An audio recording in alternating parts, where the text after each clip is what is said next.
کھلاتے مچلتے اور رقص کے انداز میں بہنے کی ادائیں اس کی شان و شوکت و عظمت کا پتہ دیتی ہیں۔ قدرتی چشموں اور برف پوش پہاڑوں کے گلیشیئر سے نکلنے والے صاف شفاف پانی کے ساتھ پہاڑوں کا سینہ چیر کر بہنے والے اس عظیم دریا کی کہانی اور اس کا سفر بھی پریوں کی دلکش داستانوں جیسا ہے۔ کشمیر کی لوک کہانیوں میں دریائے جہلم فرزند کشمیر، ویتھ اور ویتستہ جیسے کئی ناموں سے معروف ہے۔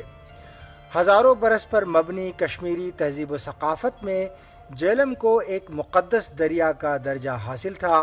کہتے ہیں کہ پریاں لب دریا نغمہ زن ہو کر رقص کرتی تھیں اور راجے مہاراجے اس سے لطف اندوز ہوتے تھے۔ ہماری 5000 سال سے ہماری جو ریٹن ہسٹری ہے اس سے پہلے بھی ذکر ہے ویتستہ کا۔ جب سے سویلائزیشن شروع ہوئی کشمیر کی تو جہلم کا وجود اس وقت عمل میں آیا ہے۔ یہاں محلوں کے لوگ بیٹھتے تھے، صبح نہاتے تھے، وضو کرتے تھے۔ یہاں کے جو مندر، مسجد، خانقاہیں جو ہے اسی کے کنارے پر وہ بھی بنائے گئے ہیں۔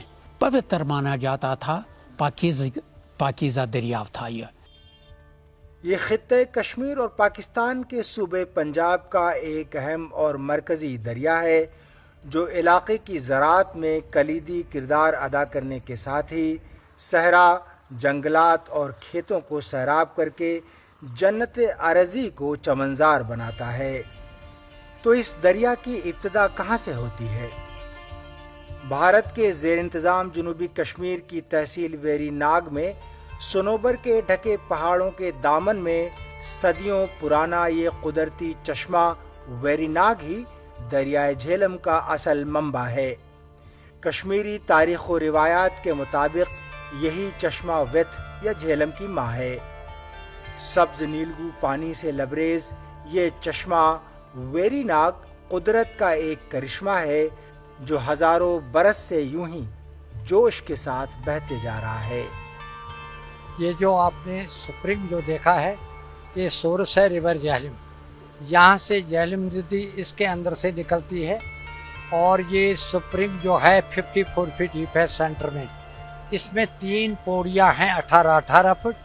پہلی پوڑی پر گھومتے ہیں، اس کے بعد سیکنڈ پوڑی، تھرڈ پوڑی 18 فٹ کی ہے۔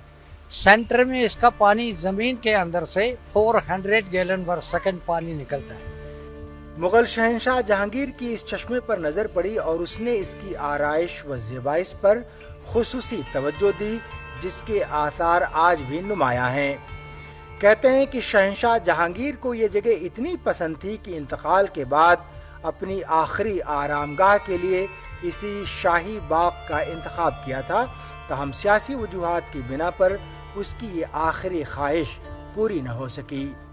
تو یہ چشمے کو جو تزئین و آرائش ہے، جو خوبصورتی بخشی ہے، وہ اپنے دور کے مغل شہنشاہ جہانگیر نے بخشی ہے۔ اور جب انہوں نے یہ چشمہ دیکھا اور اس کا معجزہ دیکھا، اس کے جلوے دیکھے، تو انہوں نے یہاں ایک خوبصورت یہ جو باغ تعمیر کیا، یہ اس کی عمارت تعمیر کی تاکہ یہ محفوظ رہے۔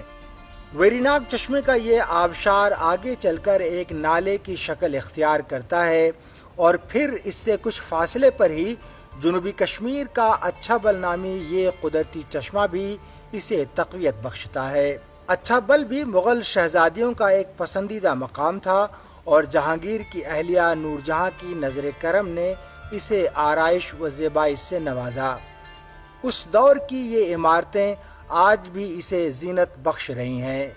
ویری ناگ اور اچھا بل میں سینکڑوں فٹ زمین کے نیچے سے نکلنے والا یہ قدرتی پانی آگے چل کر ندی کی شکل اختیار کرتا ہے اور جہلم کا دیو ہیکل قد ابھر کر سامنے آتا ہے۔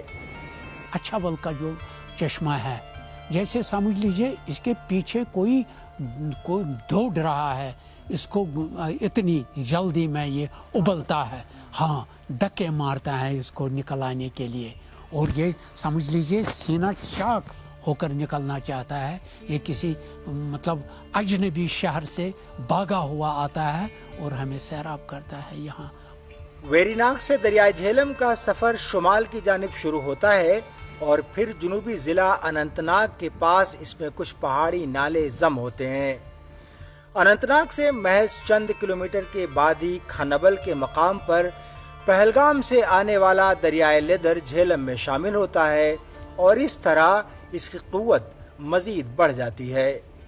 یہاں سے شمال کی جانب ذرا فاصلے پر ہی دریائے جہلم کے کنارے کشمیر کا تاریخی شہر بیج بہارا آباد ہے۔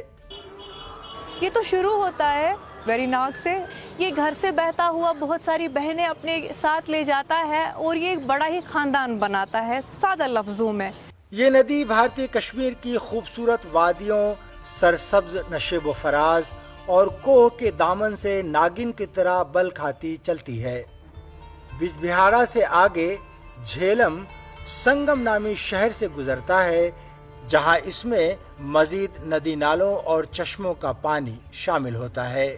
میرے بائیں ہاتھ پہ آپ دیکھ رہے ہیں یہ کھنبل سے یہاں پہنچا ہے۔ کھنبل وہ مقام جہاں دریائے لیدر اس میں شامل ہوا تھا، اور پھر یہاں پہ ویشو دریا، میرے رائٹ پہ آپ دیکھیں جو سامنے یہ آ رہا ہے، وہ دریا جو ویشو ہے یہ اہربل کا پانی لے کے آتا ہے پہاڑی کا، اور یہاں پہ یہ دریا دریائے جہلم میں ضم ہو جاتا ہے۔ کشمیر میں اسی کو سنگم کے نام سے جانا جاتا ہے۔ صدیوں کی قدیم روایات رہی ہے کہ سنگم کے مقام پر ہر برس ایک خاص مہینے میں چاند کی 14ویں تاریخ کو ہندوؤں کا تہوار منایا جاتا ہے۔ ہندو میتھولوجی کے مطابق یہ تقریب دریا کی جنم کی خوشی میں ہوتی ہے۔